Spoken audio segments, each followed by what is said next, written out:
ఏకంగా ప్రధాని పారిపోయే స్థితికి అక్కడ ఆందోళనకారులు విధ్వంసం చేశారు.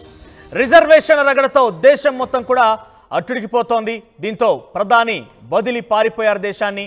ఇక బంగ్లాదేశ్ మాజీ ప్రధాని షేక్ హసీనా ప్రస్తుతం భారత్లో తలదాచుకున్నారు. హసీనాకు తాత్కాలిక ఆశ్రయం కల్పించింది భారత్. ఇక ఢిల్లీకి దగ్గరలోని ఎయిర్ బేస్లో సేఫ్గా ఉన్నారు హసీనాకు రక్షణ కల్పిస్తుంది త్రివిధ దళాలు కూడా. ఇక హెలికాప్టర్లో పారిపోయి హసీనా భారతదేశానికి చేరుకుంది. అయితే భారత సరిహద్దు నుంచి 2 రాఫెల్ యుద్ధ విమానాలతో రక్షణ కల్పిస్తూ హసీనాని ఇండియాకి తీసుకొచ్చింది భారత ప్రభుత్వం. ప్రత్యేక రక్షణ కల్పించింది. అయితే యూకేలో రాజకీయ ఆశ్రయం కోసం షేక్ హసీనా విజ్ఞప్తి చేశారు. బ్రిటిష్ పార్లమెంట్ సభ్యురాలిగా ఉన్న హసీనా కూతురు. అయితే హసీనా చెల్లికి యూకే పౌరసత్వం కూడా ఉంది. అయితే యూకేలోనే సెటిల్ అవ్వాలని హసీనా చూస్తోంది. హసీనా రాజకీయ ఆశ్రయంపై యూకే ఇంకా స్పందించలేదు. యూకే ఒప్పుకుంటే భారత్లోనే హసీనా, ఒప్పుకోకపోతే కనుక భారత్లోనే హసీనా ఉండే అవకాశం ఉంది. అయితే హసీనా కూతురు యూకేలో ఎంపీగా ఉంది. అదేవిధంగా హసీనా చెల్లెలికి కూడా యూకే వారసత్వం ఉంది. ఈ నేపథ్యంలోనే హసీనాకి వెళ్ళి అక్కడ సెటిల్ అవ్వాలే విధంగా హసీనా ఆలోచన చేసింది. అయితే బంగ్లాదేశ్లో నిరుద్యోగుల యొక్క రిజర్వేషన్లకు సంబంధించిన అంశం, నిరుద్యోగుల అంశం తర్వాత రిజర్వేషన్ల రగడ పెద్ద ఎత్తున విధ్వంసకారులందరూ కూడా ఆందోళన బాట పట్టారు. ఆ తర్వాత ఆందోళనకారులందరూ కూడా ఏకంగా మీరు అబ్జర్వ్ చేస్తే కనుక బంగ్లాదేశ్ పార్లమెంట్ని దీని మాట అనకూడదు, బట్ డెఫినెట్గా అక్కడ దృశ్యాలు చూసిన తర్వాత అనక తప్పడం లేదు. బంగ్లాదేశ్ పార్లమెంట్ని ఒక బార్ అండ్ రెస్టారెంట్గా మార్చేశారు. ఇష్టానుసారంగా ఆందోళనకారు అక్కడికి చేరిపోయి ఇష్టానుసారంగా అక్కడ పూర్తిగా ధ్వంసం చేయడంతో పాటుగా మద్యం సేవించడము, స్మోక్, ఈ రకంగా చూస్తే డెఫినెట్గా కొంత ఇబ్బంది కలిగే దృశ్యాలు మనం బంగ్లాదేశ్లో చూడొచ్చు. అయితే బంగ్లాదేశ్లో నిరుద్యోగులు రిజర్వేషన్ల విషయంలో పెద్ద రగడ చేయడంతో 20 సంవత్సరాలు ఏకతాటిగా ఎటువంటి అడ్డు అదుపు లేకుండా పరిపాలించినటువంటి షేక్ హసీనా ఆ దేశాన్ని విడిదిలి బయటికి వెళ్లాల్సి వచ్చింది. అయితే గతంలో కూడా శ్రీలంకలో ఇటువంటి ఘటన చోటు చేసుకుంది.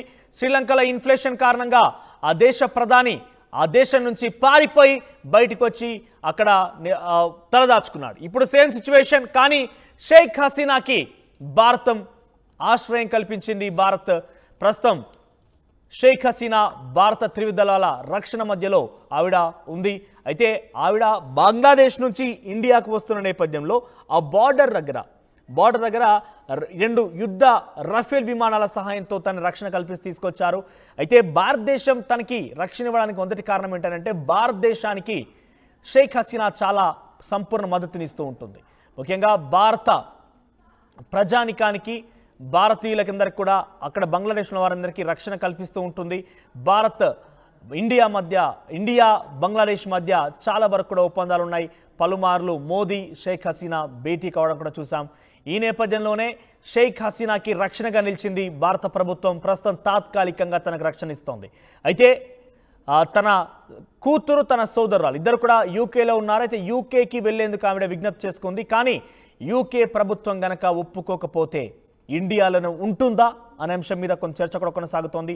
ప్రస్తుతానికి బంగ్లాదేశ్లో విధ్వంసకర పరిస్థితులు మనం చూస్తున్నాం. ఏకంగా ప్రధాని నిలయం, ప్రధాని కార్యాలయం, పార్లమెంట్ భవనాలు ఎక్కడ చూసినా కూడా విధ్వంసకారులు, ఉద్యమకారులు, ఆందోళనకారులు మొత్తం కూడా విధ్వంసాలు సృష్టిస్తున్నారు అక్కడ. మీరు చూస్తున్న ఆర్టీవీ స్క్రీన్ పైన పార్లమెంట్ భవనం. పార్లమెంట్ భవనంలో ఏకంగా ఒక బార్ అండ్ రెస్టారెంట్, నేను మాట అనకూడదు డెఫినెట్గా, బట్ తప్పడం లేదు. అక్కడ స్మోక్, అక్కడ మద్యం సేవించడం ఇష్టానుసారంగా పార్లమెంట్ భవనాన్ని ఒక సర్కస్ లాగా, ఒక బార్ అండ్ రెస్టారెంట్ భవనం లాగా అక్కడ ఆందోళనకారులు చేయడం జరిగింది. సో వీటన్నిటి కారణం ఒక నిరుద్యోగ సమస్య, నిరుద్యోగంలో రిజర్వేషన్ల సమస్య. ఈ రిజర్వేషన్ల సమస్య కనుక చక్కదిద్ది ఉంటే షేక్ హసీనాకి మరొకసారి కూడా అవకాశం ఉండేది. సుమారుగా వారి కుటుంబం ఒక ఎనలేని బంగ్లాదేశ్లో పరిపాలన చేసినటువంటి కుటుంబంగా రికార్డులకు ఎక్కింది. కానీ షేక్ హసీనా మాత్రం బంగ్లాదేశ్ ప్రధానిగా కొనసాగుతూనే ఆవిడ రాజీనామా చేసి ఆ దేశం నుంచి పారిపోయి బయటికి వచ్చారు. పారిపోయి బయటికి వచ్చారు ఆవిడ. ప్రస్తుతం భారతదేశ రక్షణలో ఉన్నారు. ఢిల్లీలో తలదాచుకున్నట్టు తెలుస్తోంది. అయితే బార్డర్ దాటి బంగ్లాదేశ్ నుంచి ఇండియాకు వస్తున్న నేపథ్యంలో భారతదేశమే 2 యుద్ధ విమానాలను అక్కడికి పంపించి, రఫేల్స్ విమానాలను పంపించి రక్షణగా నిలిచి ఇక్కడికి తీసుకొచ్చారు. ప్రస్తుతం త్రివిధ దళాల రక్షణ మధ్య షేక్ హసీనా ఇండియాలో కొనసాగుతున్నారు. అయితే ప్రస్తుతం ఆల్ పార్టీ మీటింగ్ కూడా జరుగుతోంది ఇండియాలో. ఎందుకంటే షేక్ హసీనా అక్కడ ప్రధానిగా రాజీనామా చేసిన తర్వాత మరొక ఆవిడ ఖలీదా అనే బంగ్లాదేశ్ నేషనలిస్ట్ పార్టీ నుంచి అభ్యర్థిగా ఉన్నారు. త్వరలో ప్రధాని రేస్లో కూడా ఆవిడ ఉన్నారు. ప్రధానిగా ప్రమాణ స్వీకారం చేసే అవకాశం కూడా ఉంది. ఈ నేపథ్యంలోనే ఖలీదాకి చైనా, పాకిస్తాన్ సంపూర్ణ మద్దతునిస్తోంది. సంపూర్ణ మద్దతు నడుమ ఖలీదా గనక ప్రధానిగా ప్రమాణ స్వీకారం చేసి బాధ్యతలు చేపడితే ఇండియా పరిస్థితి ఏ రకంగా ఉండబోతుంది? ఎందుకంటే పెద్దగా ఇండియాకేదో వివాదం ఉండబోతుంది, ఇండియాకేదో జరగబోతుందనే ఆలోచన కంటే కూడా ఇండియా, బంగ్లాదేశ్ మధ్య ఉన్నటువంటి ఆ ఒప్పందాలు ఏమైపోతాయి, భారతీయ ప్రజానీకం బంగ్లాదేశ్లో నివాసం ఉన్నటువంటి భారతీయులు ఏ రకంగా ఉండబోతున్నారు, ఇలా రకరకాల ప్రశ్నలు బయటకు వస్తున్నాయి. కాబట్టి ముఖ్యంగా చైనా, పాకిస్తాన్ మద్దతు ఖలీదాకుంది. కాబట్టి ఇండియా అలర్ట్ అయింది. ఇండియా గవర్నమెంట్ ఇప్పటికే ఆల్ పార్టీ మీటింగ్ అనౌన్స్ చేసింది. ప్రస్తుతం ఆల్ పార్టీ మీటింగ్ కూడా కొనసాగుతోంది. భారత ప్రజల్ని కాపాడడంతో పాటుగా ఇతర బంగ్లాదేశ్ ఉన్నటువంటి భారతీయుల్ని సంరక్షించడంలో కూడా భారత్ నిమగ్నమైంది. మరొక వైపు షేక్ హసీనాని ఇండియాలో కొనసాగించాలా, లేదంటే ఆవిడని ఇక్కడ నుంచి పంపించాలా? ఒకవేళ ఇండియా గల కనుక కొనసాగిస్తే డెఫినెట్గా బంగ్లాదేశ్ ప్రభుత్వం ఇండియా మీద కొంత కోపంగా ఉండే అవకాశం ఉంటుంది, కుట్ర పన్నే అవకాశం కూడా ఉంటుంది. ఈ నేపథ్యంలోనే షేక్ హసీనాని ఇక్కడ కొనసాగించాలనే విషయంలో కూడా ప్రస్తుతం కొనసాగుతున్నాయి అక్కడ చర్చలు. సో ప్రస్తుతం బంగ్లాదేశ్లో ఉన్న పరిస్థితులపై విదేశాంగ మంత్రి జైశంకర్ ఆల్ పార్టీ మీటింగ్లో వివరిస్తున్నారు. ఆల్ పార్టీ మీటింగ్కి రాహుల్ గాంధీ, ఇతరత్ర ప్రముఖ పార్లమెంటరియన్స్ కూడా పాల్గొన్నారు. ఆల్ పార్టీ అధ్యక్షులు కూడా పాల్గొన్నారు.